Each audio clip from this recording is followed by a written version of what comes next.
Welcome to the Slop Farm. Enjoy the video. You begin by selecting a liquid base and measuring ingredients so the blender won't clog. Use 1 cup of milk or yogurt for a thick but blendable texture, and add 1 to 1.5 cups of fruit to control sweetness and body. Once poured, secure the lid and pulse to break up chunks. This prevents air pockets. Make sure to add any powders or seeds last so they hydrate briefly before full-speed blending. You now focus on texture by controlling speed and timing. Start on low for about 15 to 30 seconds to emulsify, then ramp to high for 20 to 40 seconds to smooth. If you want a milkshake thickness, add ice or 1/2 cup frozen fruit and blend briefly to avoid watering it down. Once done, stop and scrape the container sides with a spatula so all solids reincorporate.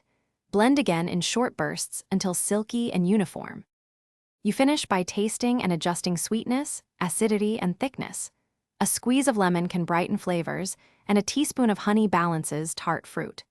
Pour into chilled glasses and garnish with a slice or sprinkle to signal flavor notes. If the shake is too thin, add frozen fruit or a few ice cubes and reblend briefly. If it's too thick, make sure to add 2 to 4 tablespoons of liquid and blend until smooth. Troubleshoot stubborn lumps by pulsing, then high-speed blending. Thanks for watching. Consider subscribing if we helped you today.